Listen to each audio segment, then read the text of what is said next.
You gotta get this because this happens to us on a daily basis. The Super Bowl's coming up, and you all will see during the Super Bowl all these commercials where they pay multi-millions of dollars to read for 30 seconds. 30 seconds for $3 million.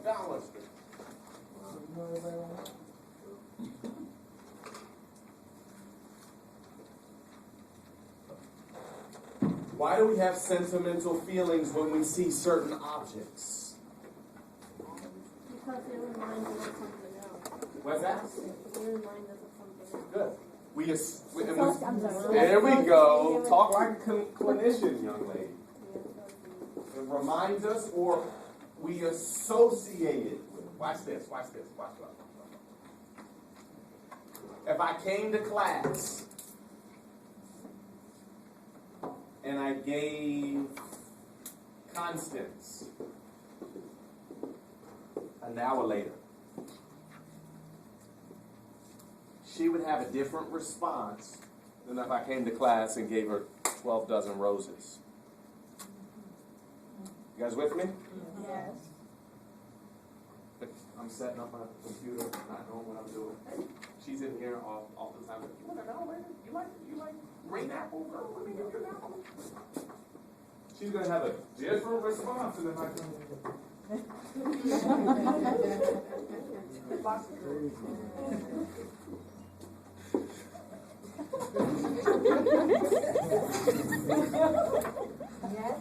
Because of what you associate, red, roses. Red represents intimacy and romance and passion. Why y'all looking at me like I'm crazy? The objects have been associated in the past with positive feelings. Watch this. Can I go there? Can I go there? Yes. All right, watch. Object, relations, theory. You all could unpack it. I'm not. But you all could unpack this and become world-renowned social scientists, especially now with all the unrest going around in the world. Yes. Object relations theory is the genesis for racism.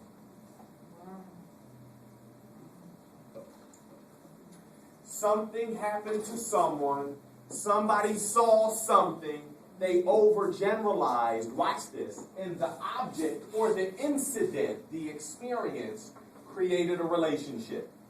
And it can either be a positive relationship. You guys get that? Yes. Watch. That's why some of our grandparents and our great-grandparents have a difficult time with certain people from certain cultures. Because they associate them with lynching and slavery and castrate. They just have a difficult, they have a difficult time with that. Watch this. Watch. They're not dead. They weren't castrated. They weren't lynched. They're alive. Y'all with me? Yes. They weren't castrated. They weren't lynched. Matter of fact, they weren't even enslaved. But they associate what they saw or what they may have experienced indirectly, and they have positive or negative feelings with it. Mahatma Gandhi said, "I love your Jesus. I can't stand his followers." You guys get that? Yes. Mahatma Gandhi said, I love your Jesus. I just can't stand his followers. Because he had an experience with those people who say they love themselves in Jesus. And now he has a feeling or he has an angst against certain persons who say they believe in. Y'all with me? Yes.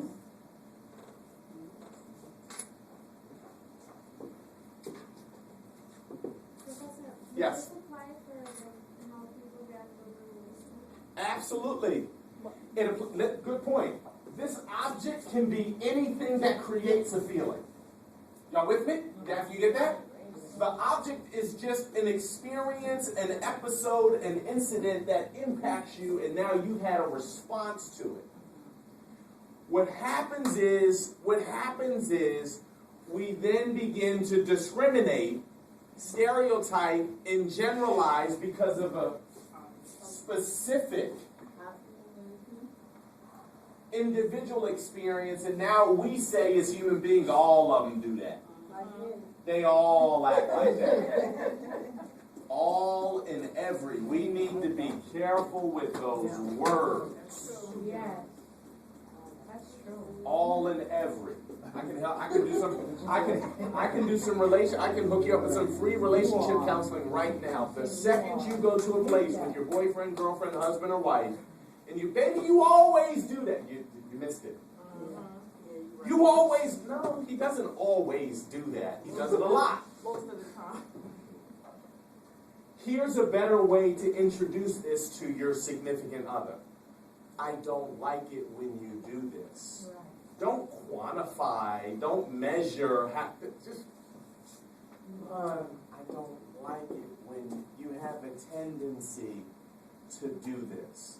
The second you start measuring, it puts the person on defense, because then they're like, okay, you're taking notes. Every time you're taking score.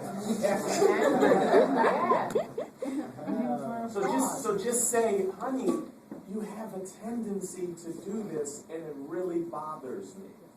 It's emotionally healthy, right? That was one of the ones. Cool, that was free. That was free. Say thank you. Thank you.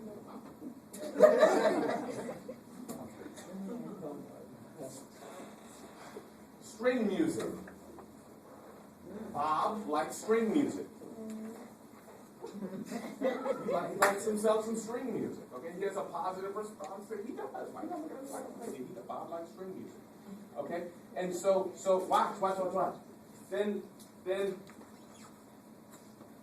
a neutral stimulus that's introduced before the string music. Okay, so watch. Before we do the strings, we show a flag. Y'all with me?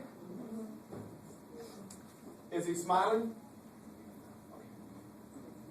Is he smiling or is he miserable? Smile. What would we call this? A higher. Who said that? Higher order. Higher order conditioning. Watch this because the flag doesn't play music. Y'all get that? It's like the bell. It's like the ding. You with me? You get that? Piano. You're visual. You're a visual learner.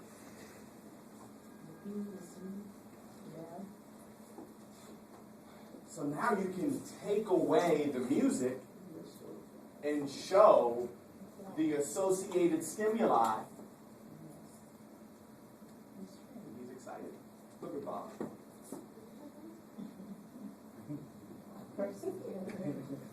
Learning to fear.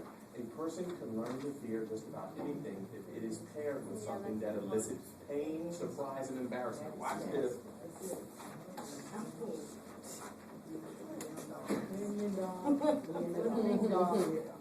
Come into constance.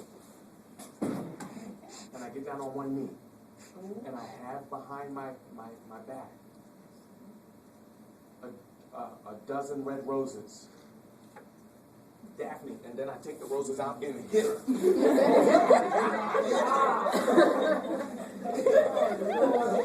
Watch this.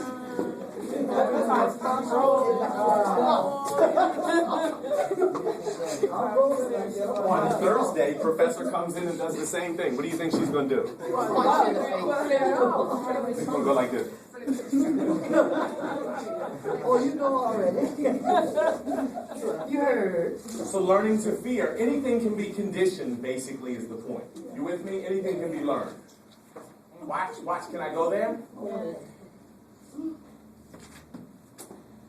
Ethnicity.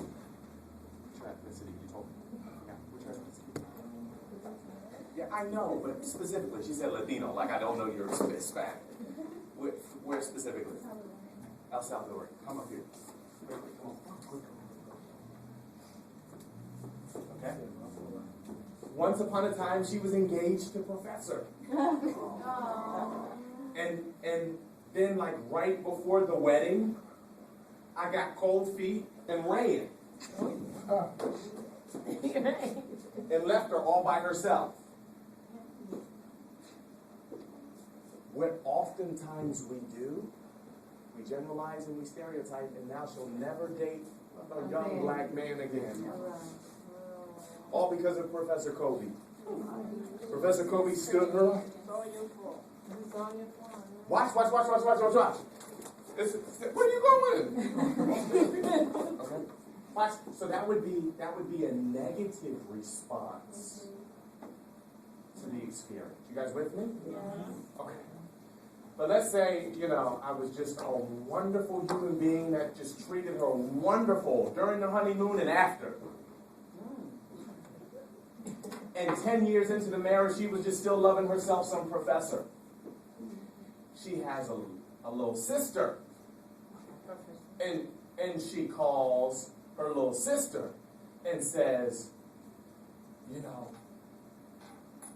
African American men are really sensitive. Have you ever thought about dating an African American man? Have you ever thought about dating a brother? Watch. She's discriminating and generalizing, watch, or she's associating in a positive way. You guys with me? Yeah. Any brothers on campus? We do that. We do that. You all see how we do that in real life?